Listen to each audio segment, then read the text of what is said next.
Isang magandang bagong Pilipinas. Ngayon ay Miyerkules, May 29, 2024. Diretsahang usapan sa mahahalagang issue sa bansa, kasama ang mga kinatawan ng mga ahensya ng pamahalaan. Ako po si Nina Corpus. Mula sa Department of Social Welfare and Development, ako po si Yusek Edu Punay. Ihahatid namin ang mga programa at serbisyo para sa taong bayan. Tutok lang, narito na ang Bagong Pilipinas ngayon.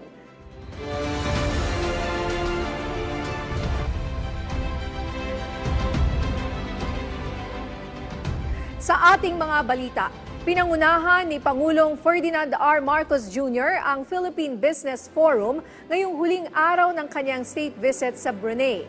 Kabilang sa highlights ng forum ang mga oportunidad na pamumuhunan sa food and agribusiness, renewable energy, halal industry at ibang pagnenegosyo sa Brunei, Darussalam, Indonesia, Malaysia, Philippines, East ASEAN Growth Area o ang BIMP Iaga Region. Dito sinaksihan ng Pangulo ang pagharap ng dalawang memoranda of understanding. Kabilang dito ang joint venture sa sektor ng agrikultura at pagpapalakas ng micro, small and medium enterprises o MSMEs. Sa kanyang talumpati, inilatag ni Pangulong Marcos Jr. ang mga hakbang ng kanyang administrasyon para maging isang strategic partner ang Pilipinas, kabilang na ang mga polisiya at programa para sa pagpapabuti ng pamumuhunan sa bansa. Ipinagmalaki ni Pangulong Marcos Jr. sa Filipino community sa Brunei ang patuloy na pagbuti ng ekonomiya ng Pilipinas. Kasabay nito na nawagan ang Pangulo sa mga kababayan sa ibayong dagat na makiisa sa pagpapaganda ng kabuhayan ng mga Pilipino tungo sa isang bagong Pilipinas. May report si Alan Francisco. Gumaganda ang ekonomiya ng Pilipinas. Ito ang ipinagmamalaki ni Pangulong Ferdinand R. Marcos Jr. sa harap ng Filipino Community Event sa Brunei. Malaki ang ambag dito ng remittances na mula sa overseas Filipino workers. Bukod sa mga remittances na nanggagaling sa inyo, sa ating mga OFW, I also encourage all of you to someday to return and invest and set up your own business at home and in the Philippines. Pero ayon kay Pangulong Marcos, hindi titigil ang gobyerno upang mas paunlarin ang bansa, tulad ng pagsasamoderno ng sektor na agrikultura at infrastructure projects. Ayaw po natin nakikita na sa Maynila lamang, sa Luzon lamang ang lumalago at gumaganda. Kailangan po wala pong naiiwanan kahit na sa lalupalok na napakalayo ay nararamdaman nila na meron silang pag-asa, na merong mga opportunity, na merong tumutulong sa kanila na pamahalaan para pagandahin ng kanilang buhay. Lahat ng infrastructure ma-improve para hindi lang Manila kundi buong Pilipinas. Kabilang na ang rehabilitasyon ng Manila International Airport. Pagbalik po ninyo sa Pilipinas, we hope to also welcome you to a new and upgraded Manila International Airport as we embark. Siyempre, as OFW yung airport, we're very excited na magkakaroon ng progreso sa airport kasi yung gateway natin sa ating bansa. And siyempre yung mga plans para sa mga plans dito ng pagko-connect ng agreements with Brunei and the Philippines. Excited kami siyempre dahil apektado rin kami. Inilatag din ng Chief Executive ang plano ng gobyerno sa renewable energy at pagdami ng trabaho dahil sa investment sa Pilipinas na pumalo na sa 1.26 trillion pesos noong 2023. To far exceed this mark by reaching 1.26 trillion pesos is a clear testament to the growing confidence investors place in fostering their businesses' growth within the Philippines. Upon full operations, the projects are expected to produce 49,030 jobs for Filipinos. Ang pinakagusto ko sa kanya is totoo siyang tao. Yun lang. Tsaka, keep up the good work, Mr. President.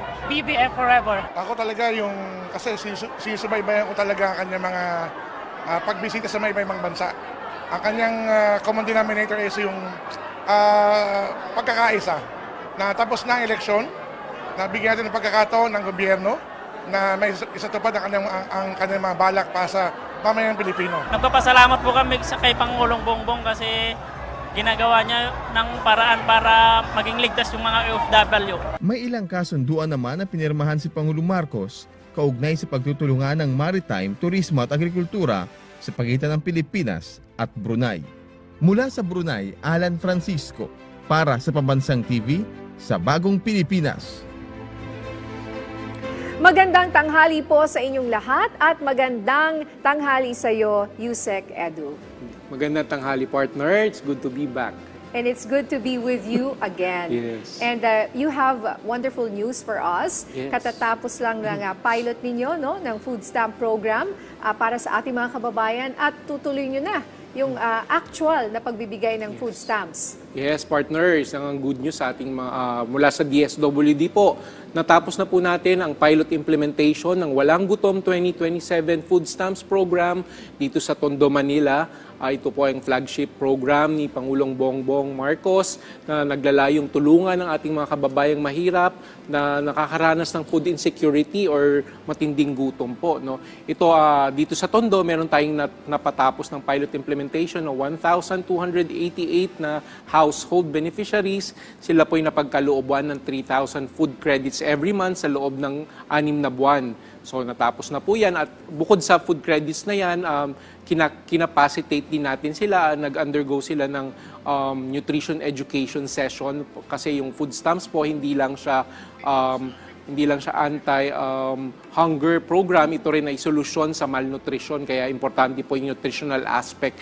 Tinuruan po natin ang mga benepisyaryo kung paano magluto o mag-prepare ng pagkain na mura, masustansya at masarap.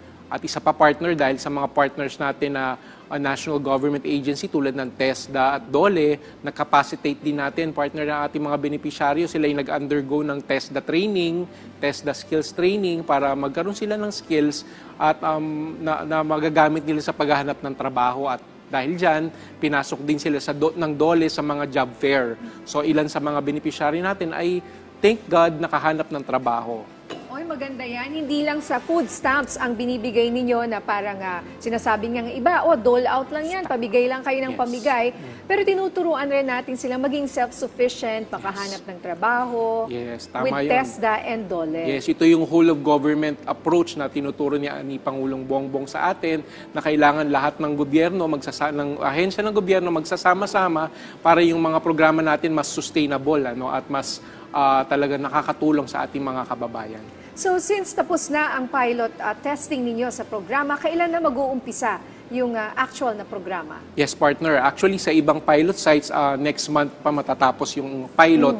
Pero we're preparing already for the scale-up. Yung national implementation na po ito ng full scale. Sa July po, nakahanda na ang DSWD, 300,000 na families or households po ang ating bibigyan ng food stamps program sa loob ng 10 rehiyon at 21 provinces. So, in a span of how long itong 300,000 families, from how many from the pilot episode? Kasi what a huge jump, you said. Yes, tama yun.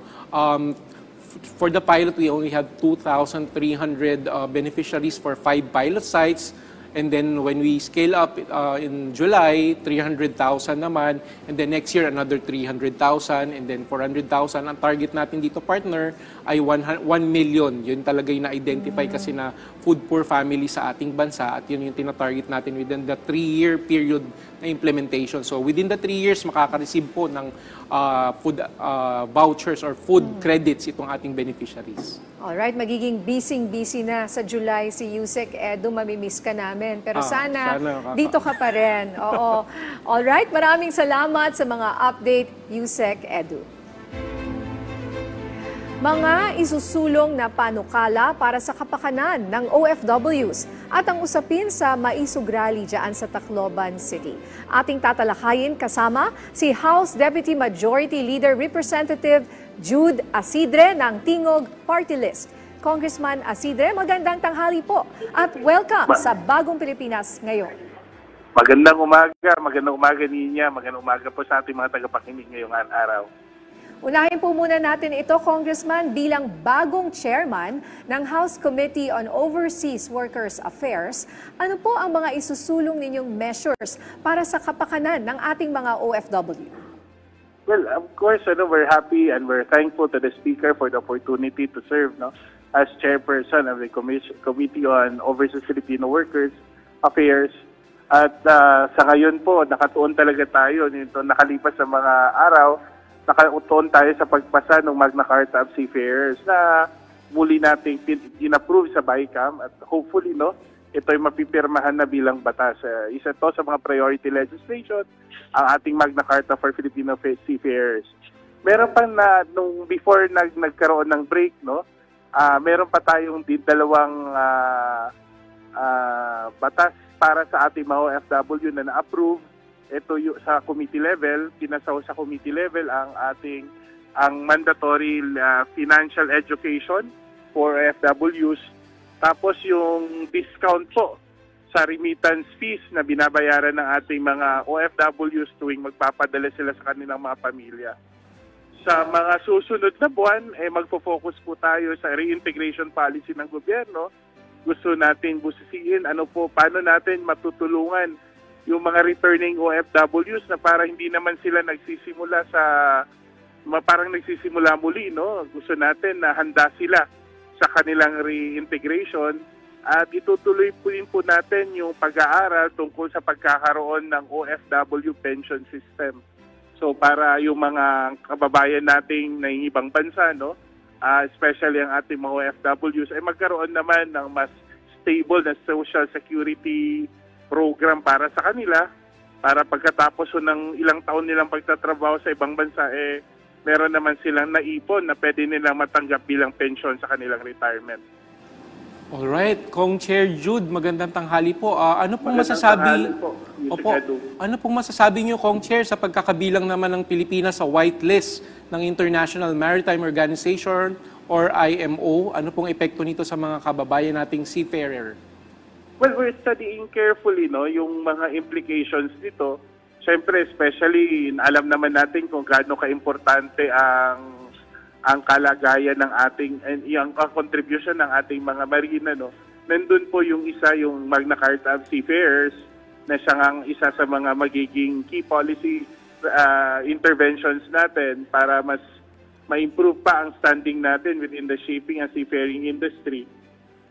Pangalawa, etong may pinag-uusapan tayo, may inaaral po kami at ang Department of Migrant Workers, kasama na rin po ang OWAT NLRC para palakasin pa ang ating assistance na binibigay sa ating mga seafarers, lalong-lalo na sa usapin ng legal assistance. Isa po yun sa concern ng ating mga shipping industries na yun nga, yung mga kaso po ng mga ambulance chasers. So gusto natin na maging mas protektado, maging balanse lang po. Protektado pareho ang ating mga shipping industries, ang ating mga shipping stakeholders at equal measure po, protektado din ang ating mga mandaragat na Pilipino.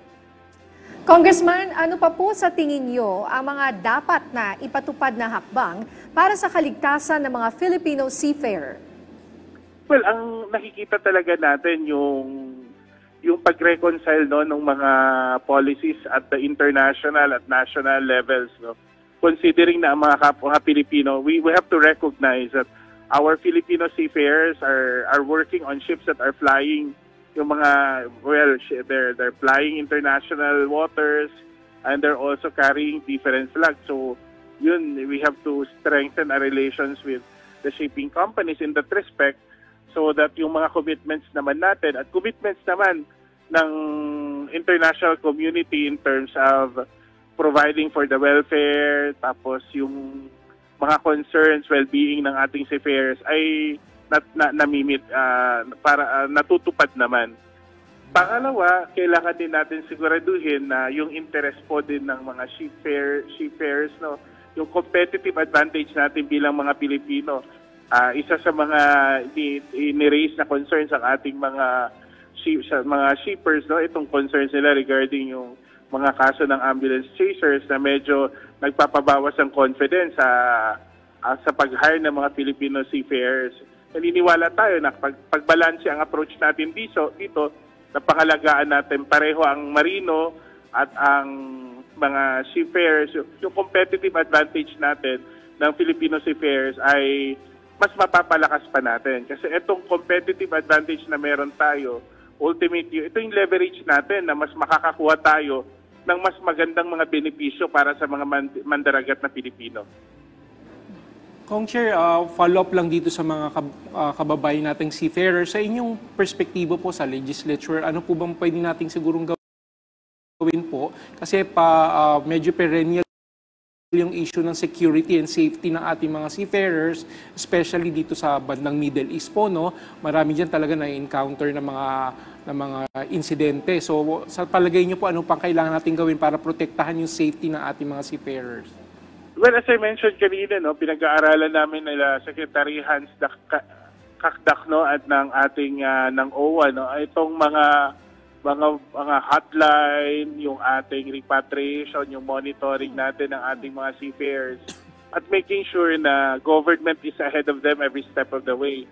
Hindi naman natin siguro ma-predict kung kailan talaga mangyayari itong mga unfortunate incidents na to, pero the more that we are able to study the situation and the better we are able to anticipate anong untoward incident na mangyayari, is mas magiging mas responsive tayo. Pinag-aralan namin paano natin mapapalakas pa yung paggamit ng tinatawag nilang yung welfare fund natin para sa ating mga OFWs, yung action fund na tinatawag ng DMW. Tapos pinag-aaralan din natin kung lalong-lalo na sa mga usapin ng medical at medical repatriation at kung kinakailangan ng medical at legal assistance, ay kailangan natin palakasin pa yung mga tulong na yon na pwedeng ipaabot ng gobyerno. Alright, sa ibang usapin naman po, Congressman, base po sa inyong pagsusuri, ano po ba talaga ang naging dahilan kung bakit po hindi natuloy ang Maisog Rally dyan po sa Tacloban City ni na dating Pangulong Duterte at kanyang mga taga-suporta? Well, tungkol naman doon sa nakaraang Maisog Rally sa Tacloban, no, base sa pahayag ng mga organizers, sabi nila, na-cancel daw ang programa, ang kanilang rally dahil daw sa Bagyong Agaton. And of course, syempre, tayo sinang-ayunan natin yon kasi dapat una talaga ang kaligtasan ng ating mga kababayan. Kaya nga nagtataka tayo bakit lumalabas ng mga report, may mga reklamo na porket hinarang daw sila, na-restrict daw yung paggamit nila ng certain venues. At kaya sinubukan nating alamin ano talagang nangyari. Napag-alaman ho natin na ang grupo pala ng organizers ay hindi naman pala talaga nag-apply ng permit for the rally. Ang ginawa nila ay nagsulat sila, kung hindi ako nagkakamali, dated May 20 po ang sulat nila sa Provincial Government of Leyte na siyang nagmamahala ng RTR Plaza, na siyang tinuring na Freedom Park, nasabit nila, nag-i-inform lang sila na gagamitin nila yung Freedom Park. Unfortunately, as early as May 10, meron na pong nakabook na schedule. Meron na pong event. Ito nga yung roadshow ng mga nagbebenta ng heavy equipment. In fact, yun nga na sa social media, pinapakita na ginawa daw na parang garahe ang RTR Plaza. Pero ang totoo po niyan, ito po ay isang activity. May tao ho sa stage, mga nagbebenta, may mga sales representative, nagbebenta po ng mga heavy equipment, no? At 2 araw din po yun. So, siguro naman, wala namang pumipigil sa kanila. Pero yun nga, may mga alituntunin naman, may mga regulations din naman na kailangang tuparin at kailangan naman nilang sundin. Alright. Kong Jude, sa usapin pong yan, ano po ang mga considerations kung nais pa po ng mga taga-suporta ni dating Pangulong Duterte na magpatuloy itong rally nila dyan sa Freedom Park nga po? At for our information, may natanggap na po ba kayong info or abiso kung magpapatuloy pa ba sila? Well, that is within the purview of the local government. Sila naman talaga ang nagmamanage ng Freedom Park. Tayo naman ay nasa legislatura at tayo lang ay magpagpaparin. Siguro ang magandang gawin natin ay ipaalala lang sa mga organizers na sundin nila yung mga regulation at proseso. Siguro naman ako, mataas ang paggalang natin sa ating dating Pangulo. Naniniwala tayo na lahat naman ng Pilipino ay may karapatang magpahayag ng kanilang saloobin o kanilang adikain. Pero ang sa atin lang din naman, on a more personal note, sana naman ay hindi gawin ito ng kanyang mga kaalyado na plataforma para bastusin, bastusin ang kasalukuyan, lalong-lalo na yung mga lokal na leader namin doon sa Tacloban at sa Leyte. Hindi naman din sila siguro matutuwa kung gawin din yon sa Davao, kung saan sila naman ang nandun. Kaya ayaw naman natin na mangyari na maging rason o pamamaraan ito ng pambabastos sa mga hinalal nating mga leader na sa aming lugar ay lubos po namin ginagalang. Sir, may tanong po ang ating kasamahan sa media na si Mela Lesmoras ng PTV.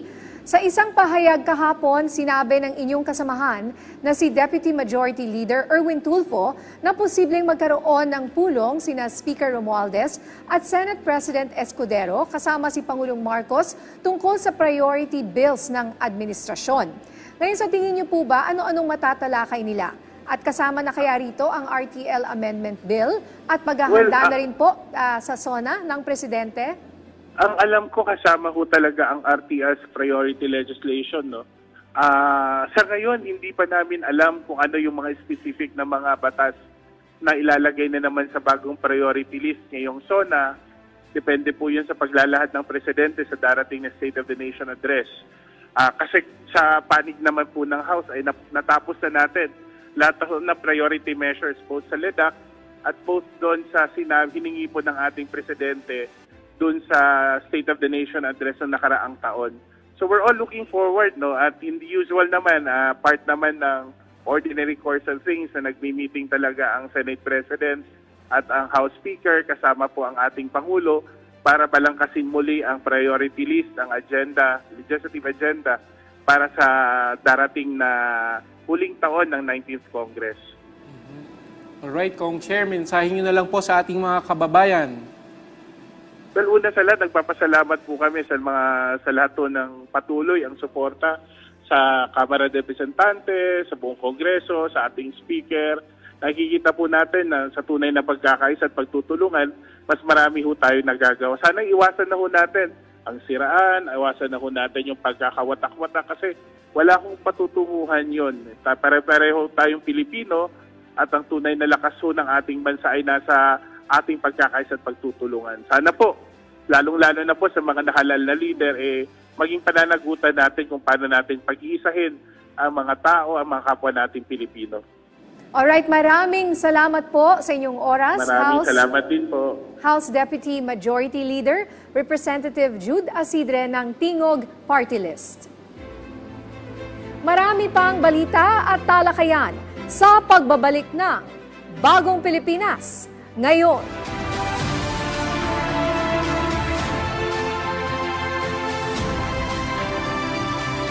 Hindi ka talaga mabubuhay kung hindi mo talaga gagalingan.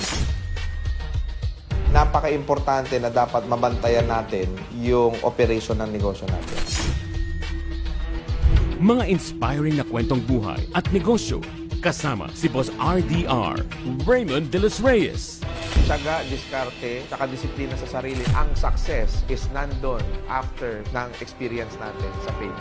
Ang nangungunang business podcast sa Pilipinas. Mapapanood na tuwing linggo, alas 5:15 ng hapon. Simula ngayong Hunyo. RDR Talks. Usapang kapupulutan ng mga ideyang kapaki-pakinabang. Dito lang sa inyong PTV.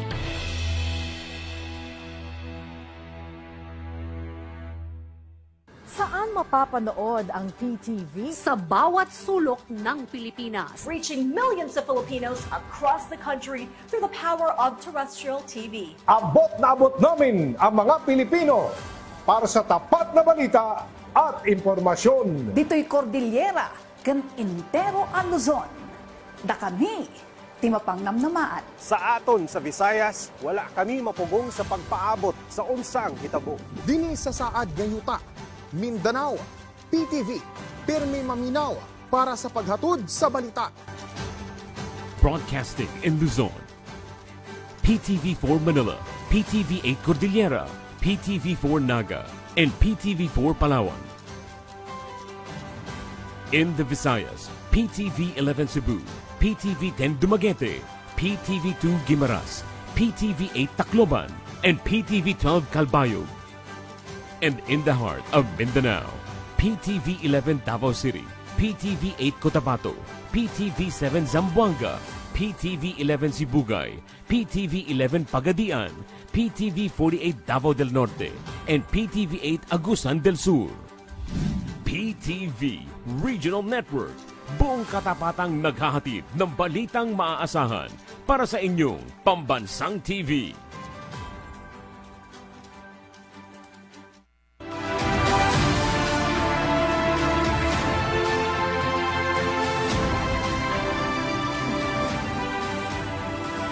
Nagbabalik ang bagong Pilipinas ngayon.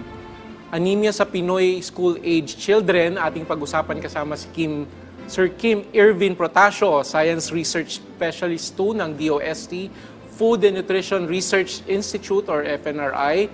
Sir Kim, magandang tanghali at welcome sa bagong Pilipinas ngayon. Magandang tanghali din po, Ma'am Nina and Sir Edu. Sir Kim, una po sa lahat, ano po ba ang anemia para sa kaalaman ng ating mga kababayan at ano ang sintomas at posibleng sanhi ng sakit na ito? Okay po, so ang anemia po ay isang medical na kondisyon kung saan ang ating katawan ay kulang sa healthy red blood cell. Ang red blood cell po o yung mababa yung hemoglobin level kaysa dun sa compare na normal level niya. So ang hemoglobin po ay partly binubuo ng iron kung saan ang hemoglobin po ay nagsisilbing transporter or carrier ng oxygen sa iba't ibang parte ng ating katawan upang mag-function. Kapag kulang po ang hemoglobin sa ating katawan, kulang din po yung oxygen na deliver sa bawat parte ng katawan. So maaaring mag-manifest po ito sa iba't ibang sintomas tulad ng mabilis na pagkapagod, pagkahilo, pagkahapo, or pagkahingal. So yun po. So marami pong posibleng sanhi ang anemia. Isa na po dito ang diet natin. No? So ang diet na kulang sa vitamina at mineral tulad ng iron, folate at vitamin B12 po ay maaaring magdulot ng anemia. So halimbawa, ang mga pagkain or diet na kulang sa mga good source ng iron tulad ng karne, karneng baboy, karneng baka, or manok, at saka mga gulay tulad ng malunggay at talbos ng kamote ay maaaring magdulot ng anemia. Isa na rin po dito ang mga parasitic infection natin, no? So yung mga uod o yung mga parasites sa ating katawan. So ito'y nakaka-impede sa utilization ng mga nabanggit ko na vitamins and minerals. Posible din na dahil sa iba't ibang socio-economic and demographic characteristic ng ating household at ng bata. Tulad ng, for example, yung income level nila or yung kakayahan nilang bumili ng pagkain. Sir Kim, sorry, follow-up lang ha. Speaking of symptoms, kasi popular na belief, no, kapag sobrang puti or maputla yung mga bata o mga tao tulad ni partner natin dito. Anemic ba siya? Ayun po. So, just by looking at me or somebody, can you tell? Posible pong maging parang manifestation sa na maputla tayo kasi again po ang red blood cell natin yung nagbibigay ng mapusyaw na kulay natin, no? So kung kulang po tayo sa healthy na gano'n, maaring tayo ay mas lighter or pale yung kulay natin. Mas maganda po na tayo ay magpa-check or magtingin tayo yung sa dugo natin para mas ma-confirm po natin talaga na siya ay anemia. Anong klaseng blood test yung kailangan mo para ma-confirm kung ako ay anemic o hindi? Okay po. So ang kailangan natin po doon ay magpakuha tayo ng dugo sa CBC natin. CBC so, lang, po. simple so, lang. Yes, simple Very lang basic. Naman po at madali nating malalaman kung tayo ay anemic. So, ayun okay. Ngayon, ayon po sa datos ng DOST FNRI, gaano karaming Pinoy school-age children ang may anemia ngayon? Okay po. So, kasalukuyan po ang national estimate ng anemia sa school-age children natin ay 12.1%. Ito ay kinukonsiderang public health problem of mild significance po. No? Ito ay base sa 2018-2019 Expanded National Nutrition Survey na isinagawa ng aming institusyon. Kung mapapansin niyo po, ito ay post-pandemic pa, ay pre-pandemic. Pre-pandemic pa lamang po. No? So kasalukuyan po, kami po ay nagsasagawa ng National Nutrition Surveys and nagsimula po siya last year at ngayon taon po ay kinukontinue namin upang magkaroon po kami ng mas updated na datos regarding sa anemia. So ayun po. Kung 12.1%, mga ilan po yan? Mga 1 sa 10 batang school-age children po sa Pilipinas. When po you siya. say school age, ilang taon po yun? So yung school age po natin, yung kinukonsider natin is yung 6 years old and 1 month to 12 years old po 6 to natin 12. sila. Yes po. Sila, ito po yung mga bata natin na nasa school pa, yung kadalasan Malikot naglalaro pa pa. yan, laro ng laro. Sila po yung nag-undergo pa ng rapid growth and development. Oh, and so that's very worrisome, knowing that 1 out of 10, and this is pre-pandemic pa ha? That's big number. Oo, ay may anemia po ngayon. Baka ito rin ba ay maaaring dahilan kung bakit bansot or stunted, hindi matangkad po yung ating mga kabataan? Maaaring ito po ay nakaka-contribute dun sa ating problemang stunting. No? Pero mas maganda po kasi kung magsasagawa tayo ng mga further study para mas mapatunayan natin na may relationship po talaga ang anemia sa stunting na problema na natin ng ilang dekada na po. So, ayun po. Oo, baka sabihin genetics. Sana kung pwede tayo rin. ay katulad ni Yusek Edu na matangkad talaga. Sir Kim, sa inyong mga espesyalista, ano nakikita niyong sanhi ng ganitong prevalence ng anemia nga sa age group ng mga school-age kids? Okay po. So, base po sa aming bagong pag-aaral, nakita namin doon ang mga batang 6 to 9 years old ay mas malaki ang tsansa na maging anemic. So, marami pong pag-aaral sa US ang nagsasabi na ito ay dahil sila ay nag-undergo pa ng rapid growth and development. So, kailangan po ng mas madaming iron or yung sa hemoglobin sa ating katawan. So, another findings po namin ang mga bata na kabilang sa mga pamilyang hindi benepisyaryo ng 4Ps or yung Pantawid Pamilyang Pilipino Program sa mga rural areas at hindi benepisyaryo ng National Dietary Supplementation Program sa urban area ay mas malaki ang tsansa na sila ay magkaroon ng anemia. So isa pong nakaka-alarma din na findings ng aming pag-aaral ay ang mga batang overweight o obese, yung sobra sa timbang, ay mas maliit ang tsansa nila na magkaroon ng anemia. Okay. So, mas maliit po yung chance nila. So, may mga pag-aaral po sa US na nagsasabi na ito ay dahil maganda na po yung iron store nila sa katawan at posible din na dahil sila ay madalas kumakain, nai-ensure na nakakain na ganun yung mga karne, mga gulay. Yes. So, ayun po. Alright. Pero syempre, ayaw rin natin ng sobrang taas or bigat ang timbang or obese na mga bata. Kahit sabi mong wala nga siyang anemia, pero prone naman siya sa iba pang mga sakit paglaki niya. Yes po, tama po yun. No? So ang overweight and obesity po kasi ay maaaring magdulot pa ng iba pang non-communicable diseases. Hindi lamang po habang bata sila, kung hindi pagtanda nila tulad ng diabetes, cardiovascular disease. Kaya po, mas hinihikayat po natin ang ating mga kabataan na i-maintain natin yung normal body weight para sa overall na kalusugan. So, sir, ano po ang maaaring maging banta nito sa kalusugan? Itong anemia, no, na sinasabi natin, 1 out of 10 school-age children meron sa ating bansa. Kung hindi po natin ito matututukan. Okay po. So, hindi lamang po ito yung pagkahingal agad natin o yung pagkapagod natin pag tayo ay gumagalaw o may ginagawa tayo. No? So, ang iba pa pong komplikasyon ng anemia ay ang tulad ng impaired cognitive functioning and development. So, more on sa thinking po ng ating mga school-age children. So, malaki po ang epekto nito sa kanilang school performance. Maaari din pong bumaba ang kanilang resistensya sa infection. At siyempre po, maaaring maapektuhan nito yung human capital development nila. So sa paglaki po nila, maaaring hindi sila makapag-contribute ng mas maayos ating labor force. So yun po. Kaya dapat kahit mild public health problem ito, kailangan po natin siyang tutukan. At habang bata pa lang, ay masolusyonan na natin. Sir Kim, sa pagkakalam nyo, paano ba tinutugunan ng pamahalaan or ng gobyerno itong problema sa anemia sa school-age children natin at sa palagay nyo, ano pang kailangan gawin para talagang ma-address itong issue na to? Okay po. So, actually, madami tayong pwedeng gawin. Pwede natin i-capacitate yung ating mga magulang and yung mga guardian kasi sila yung may close contact sa mga school-age children natin. Pwede natin silang turuan ng tamang pagkain or yung halimbawa, paggamit ng mga food guides tulad ng Pinggang Pinoy or menu calendars kung saan makakakita sila ng mga recipes na madaling lutuin at mura at masustansya. So yung mga Pinggang Pinoy and food guides po natin ay pwede i-download sa aming website sa DOST FNRI at libre naman po ito. So isa pa pong pwede natin gawin tulad ng nabanggit ay suportahan po natin yung mga existing na government program natin tulad ng 4Ps, no? Siguro mas maganda kung mas mapalawak natin and mas madami tayong makover na household. Kasi ang 4Ps po ay hindi lamang pagbibigay ng financial assistance. Ito din po ay nagbibigay ng nutrition education sa mga nanay, ini-encourage ang mga batang pumasok upang matuto, hindi lamang sa yung mga basic natin, English, Math, Science, kung hindi, matuto din sila sa tamang pagkain. So, ayun po, maaari din po nating mas palakasin pa yung pagtutok dun sa mga regular na konsulta or check-up ng bata. Kasi dun po natin mas mako-confirm kung meron po ba talaga silang anemia at yung mga iba pa pong komplikasyon na dulot nito. Tama yun, partner.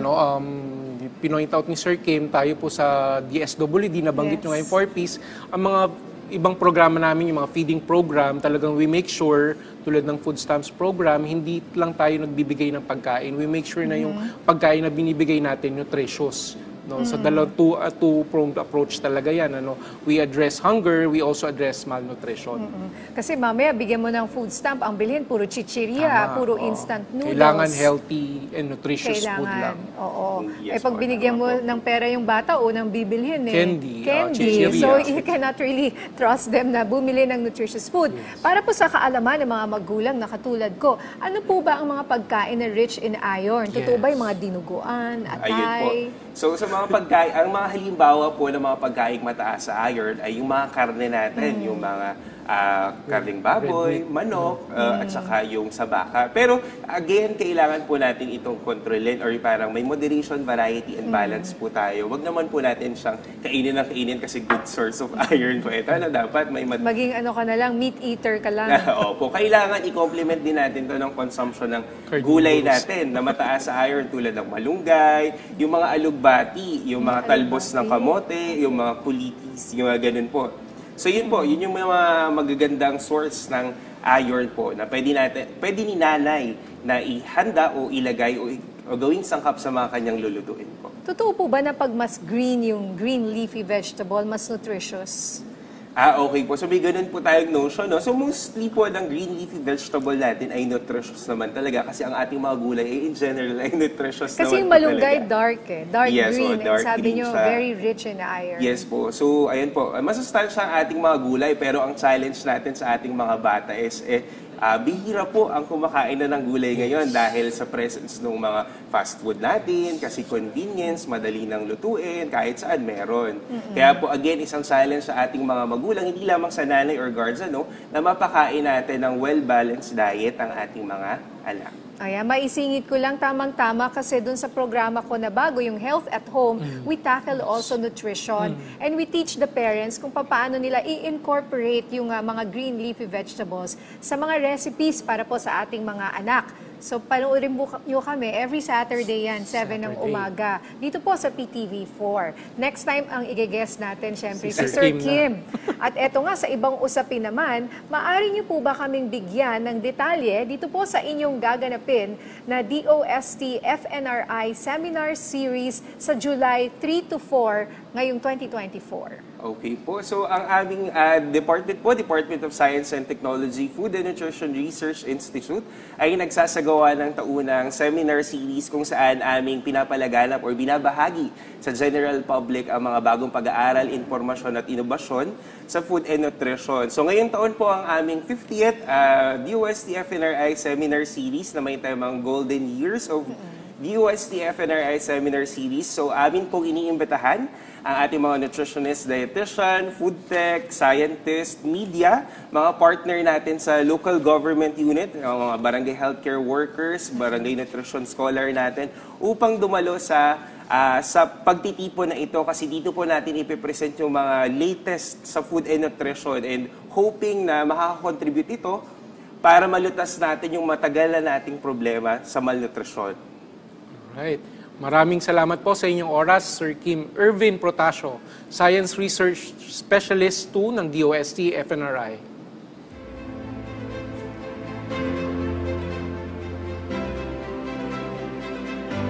Manatiling nakatutok.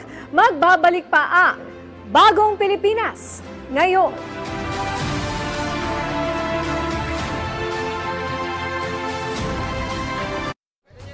time to take your mobile gaming to the next level. Join the Unity League Mobile Legends Bang Bang National Tournament. A total of 4.1 million pesos in cash and prizes await our new esports heroes. For the regional playoffs, the top 3 teams per tournament leg will win 20,000 pesos for third place, 40,000 pesos for the second place, and 60,000 pesos for the first place. And for the grand finals, the top 10 teams will face off, but only the best 3 teams will take home the biggest prizes of all. 500,000 pesos for the third place, 1 million pesos for the second place, and 2 million pesos for the grand champion, plus the chance to represent the country with the national team Sibol. So, do you have what it takes?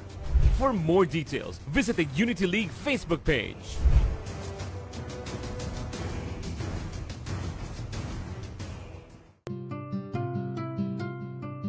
In a world and time when so much is changing, there is still so much of our culture that has to be documented and kept alive. Who are the bearers of these precious living cultures?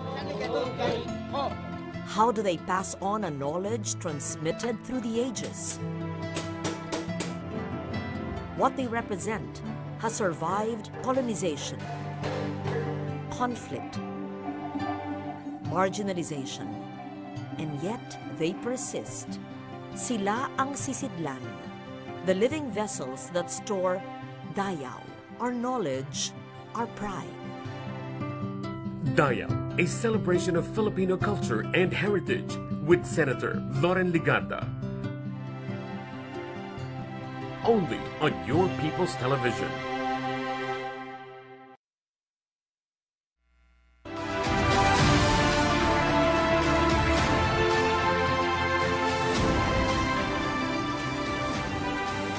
Nagbabalik ang bagong Pilipinas ngayon. Ipinatupad na unilateral fishing moratorium ng China. Ating tatalakayin kasama si Commodore J. Tariela, Philippine Coast Guard spokesperson for the West Philippine Sea. Commodore J, magandang tanghali po. Magandang tanghali, Miss Nina, at sa inyong mga kasama dyan sa studio.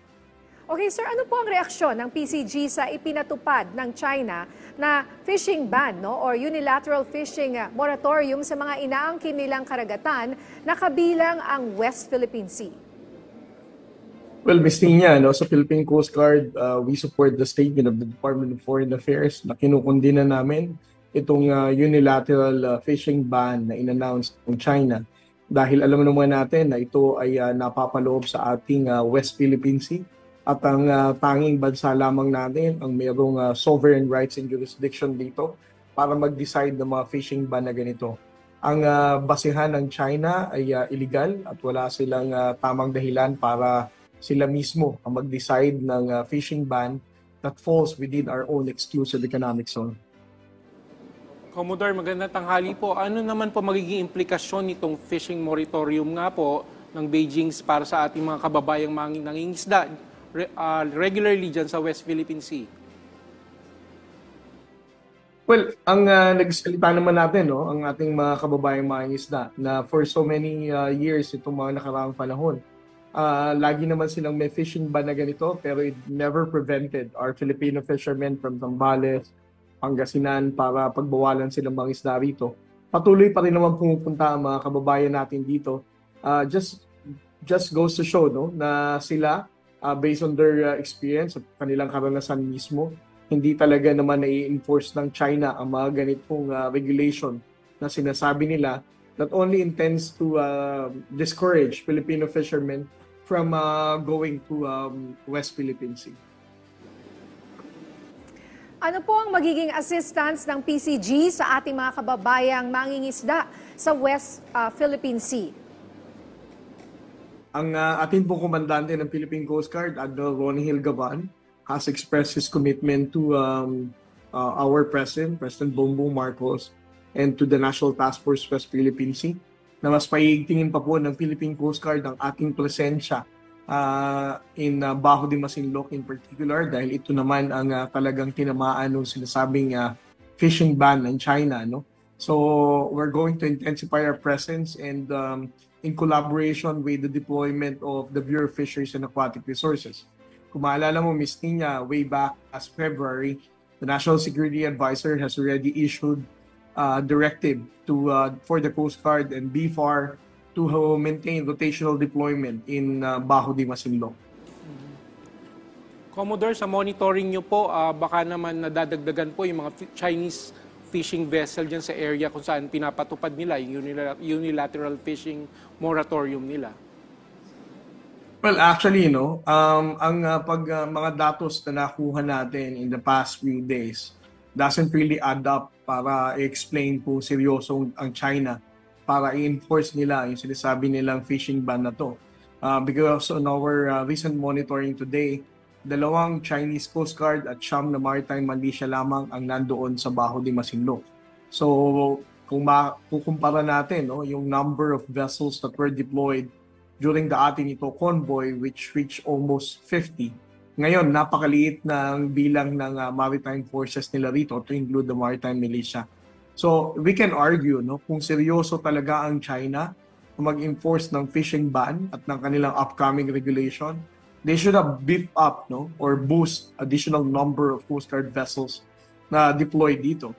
Pero ang sabi ko pa nga, in an average, the number of Coast Guard vessels that are deployed in Bajo de Masinloc are 4 vessels. Pero ngayon, 2 lamang. So this doesn't add up to explain na itong enforcement na ito ay talagang isa sa katuparan ng China. So, sa ngayon po ba, sir, alam niyo po ba kung ilan po yung ating mga mangingisda who go fishing in that area, na sa area na yan, na sinasabing merong fishing ban? Alam niyo, may idea po ba kayo? At paano po yan? Sa ngayon, what is your advice to them? Do you still encourage them to go? Well, Ms. Nina, i-clarify ko lang, the fishing ban that was announced by China is yung 12-degree latitude pataas. So, ibig sabihin, ang tatamaan lang naman talaga dito na traditional na pangisdaan ng mga Pilipino is Bajo de Masinloc area. Now, if you're going to ask me what are the specific number of people na makikilala na mabibilang natin na mga isda na pupunta ng Bajo de Masinloc, that's a very large number of fishing communities, Kasi kasama dito ang mga taga-Pangasinan, Zambales, even in Mindoro area na pupunta sa Bajo de Masinloc. So I do not have the number, but I know for a fact na malaki ang bilang ng mga mangingisda na tumutungo dito sa Bajo de Masinloc. And then for your other question, ano ang advice natin dito? Kung marinig mo, Miss Nina, sa mga nakaraang interviews in the past days, simula nang na-i-announce ito ng China, may mga mangingisda na ng Zambales na nagsabi na they're just going to ignore this. Patuloy pa rin nilang pangingisdaan ang Bajo de Masinloc dahil alam naman nila sa mga nakaraang taon nakakapangisda pa rin sila despite of this kind of fishing ban na ipinapatupad ng China. So, on our part, since our stand is that we don't recognize ang ganitong fishing ban binanggit ng China, there's no reason for us to prevent or to advise our Filipino fishermen not to be engaged in fishing in these areas. Dahil again, ang naturang ban lamang ng China ay illegal at wala silang tamang basihan. Ang ating claims, ang ating posisyon sa Bajo de Masinloc is in accordance with the United Nations Convention of the Law of the Sea, and their 9-line was already invalidated by the arbitral award. Are you going to send more PCG vessels? How will you secure our fishermen? Kasi just in case po, syempre expect the worst. Sabihin natin, let's ignore it. But what if may ma-detain, may mahuli, and God forbid, may mamatay dahil po sa ganitong moratorium? I'm sorry, Ms. Nina, but those are operational details already. But there's only one thing that I can assure you.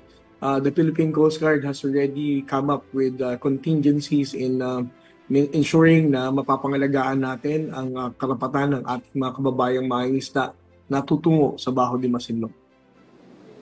Commodore, bago itong fishing moratorium ay inanunsyo nga ng China ang pag-detain sa mga di umano'y trespasser dito sa WPS. ano pong masasabi ng, ano pong posisyon ng Philippine Coast Guard dito? Well, kung maaalala natin, no, na yung araw na in-announce ng Chinese Embassy ang bagong regulasyon na ito, na kung saan sinasabi nila they're going to detain ang mga trespassers sa kanilang maritime jurisdiction, is also on the day na naghayag si Miss Rafaela David ng kanyang mission accomplished, no, sa atin ito convoy na pumunta sa Baho de Masinloc.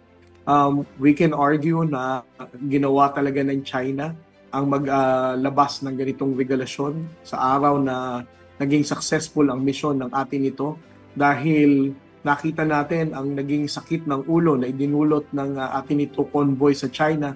They even deployed as many as 50 Chinese maritime forces to prevent atin ito from reaching Baho de Masinloc.